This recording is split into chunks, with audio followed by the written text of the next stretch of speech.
নমস্কাৰ ছাত্ৰ ছাত্ৰীসকল মই তোমালোকৰ পল্লৱী বৰা বাইদেৱে তোমালোকক স্বাগতম জনাইছো এই কক্ষাৰ বিজ্ঞানৰ শ্ৰেণীকোঠালৈ আজি আমি পঢ়িম ক্লাছ 6ৰ আমাৰ বিজ্ঞান পাঠ্যপুথিৰ 13 নম্বৰ অধ্যায়ৰ মহাকাশৰ বিচিত্ৰ কথা আজি আমি কিহৰ ওপৰত আলোচনা কৰিম জানানে আজি আমি পঢ়িম স্যাটেলাইট অৰ্থাৎ উপগ্ৰহৰ ওপৰত উপগ্ৰহ দুই ধৰণৰ আছে প্ৰাকৃতিক উপগ্ৰহ আৰু মানৱসৃষ্ট উপগ্ৰহ যিবোৰ আমি আৰ্টিফিচিয়েল স্যাটেলাইট বুলি কওঁ এতিয়া প্ৰথমতে আৰম্ভ কৰিম আমি প্ৰাকৃতিক উপগ্ৰহ অৰ্থাৎ যিবোৰ প্ৰকৃতিয়ে সৃষ্টি কৰা যিবোৰ স্যাটেলাইট এইবোৰ চোৱা এতিয়া চোৱা প্ৰাকৃতিক উপগ্ৰহ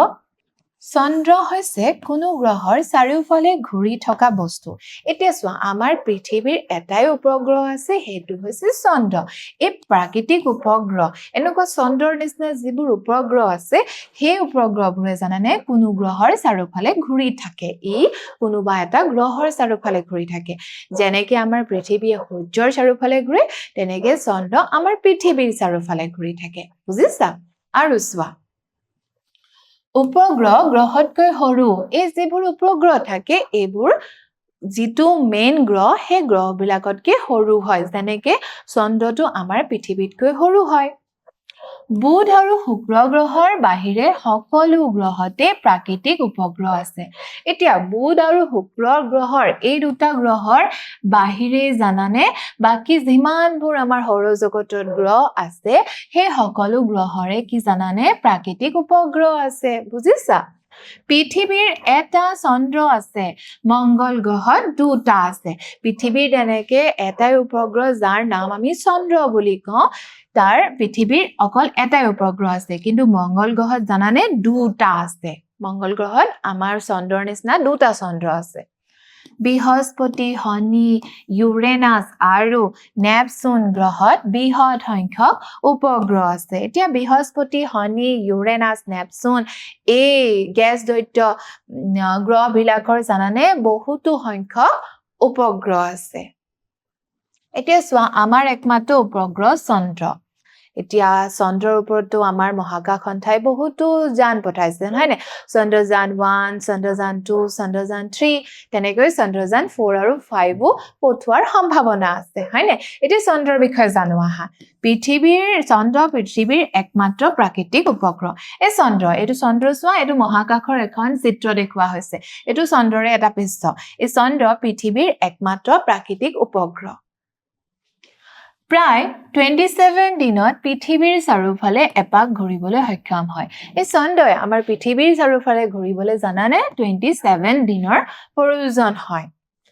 ব্যাস পৃথিৱীৰ ব্যাসৰ প্ৰায় 1/4 তে পৃথিৱীৰ ব্যাস যিমান ডাঙৰ সেই ব্যাসৰ জানানে চন্দ্ৰৰ ব্যাসটো 1/4 অৰ্থাৎ 1/4 হয় বুজিছা পৃষ্ঠত গ্ৰহাণু আৰু উল্কাপিণ্ডৰ প্ৰভাৱত গঠিত ক্ৰেটাৰ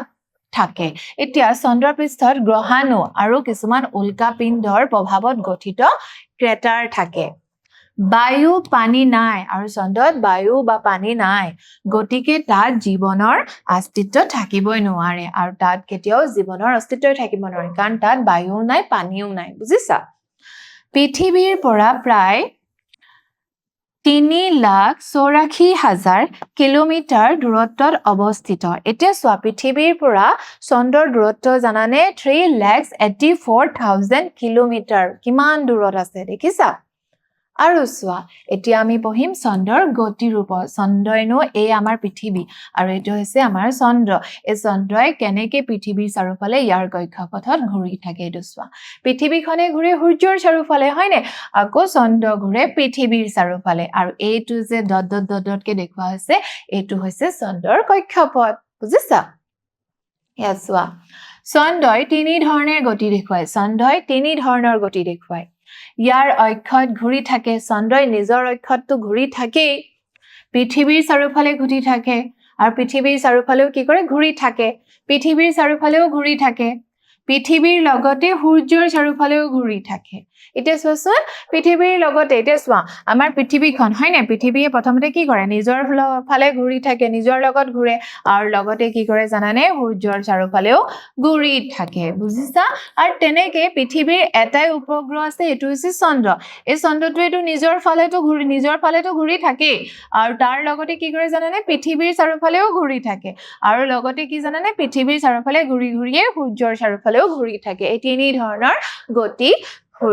চন্দ্ৰই দেখুৱায় বুজিছা আৰু চোৱা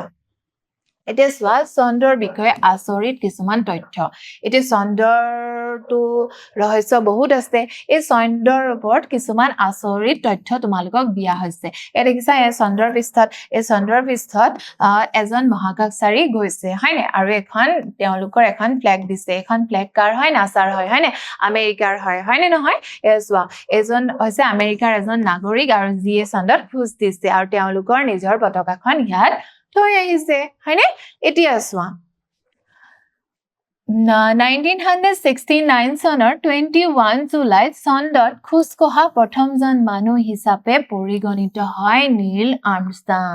এতিয়া চোৱা 1969 চনৰ 21 জুলাই দিনাখন চন্দ্ৰত প্ৰথম এজন মানুহে খোজ কাঢ়িছিল সেই মানুহজনক নীল আৰ্মষ্ট্ৰং বুলি কোৱা হৈছে তাৰ পিছত এডউইন বাজ এলড্ৰিন আৰু তেওঁৰ পিছত যিজন মানুহে খোজ কাঢ়িছিল সেইজন হৈছে এডউইন বাজ এলড্ৰিন আৰু চোৱা ভাৰতে 3টা চন্দ্ৰযান অভিযান আৰম্ভ কৰিছে ভাৰতে 3টা চন্দ্ৰযান অভিযান ইতিমধ্যে আৰম্ভ কৰিলে চন্দ্ৰযান 1 চন্দ্ৰযান 2 চন্দ্ৰযান 3 ভৱিষ্যতে চন্দ্ৰৰ অন্বেষণৰ বাবে 2টা অভিযানৰ পৰিকল্পনা কৰা হৈছে আৰু লগতে ভাৰতে কি জানানে চন্দ্ৰ অন্বেষণৰ বাবে চন্দ্ৰযান 4 আৰু চন্দ্ৰযান 5 পঠাব বুলিও পৰিকল্পনা কৰি আছে বুজিছা ইমানখিনিলৈকে চাগে তোমালোকে বুজি পাইছা আহা এতিয়া আমি কিছুমান প্ৰশ্ন উত্তৰ আলোচনা কৰো আমাৰ প্ৰথম প্ৰশ্ন চন্দ্ৰৰ ব্যাস পৃথিৱীৰ ব্যাসৰ কিমান অংশ এতিয়া চন্দ্ৰৰ ব্যাস পৃথিৱীৰ ব্যাসৰ কিমান হয় জানানে 1/4 ইয়াৰ পাছৰ প্ৰশ্ন চোৱা চন্দ্ৰত খোজ কঢ়া প্ৰথমজন মানুহ কোন আছিল চন্দ্ৰত কোনজন মানুহে প্ৰথম খোজ কাঢ়িছিল সেই মানুহজনৰ নাম হৈছিল নীল আৰ্মষ্ট্ৰং বুজিছা 1969ত খোজ কাঢ়িছিল হয়নে আৰু সেই মানুহজনৰ নাম হৈছে নীল আৰ্মষ্ট্ৰং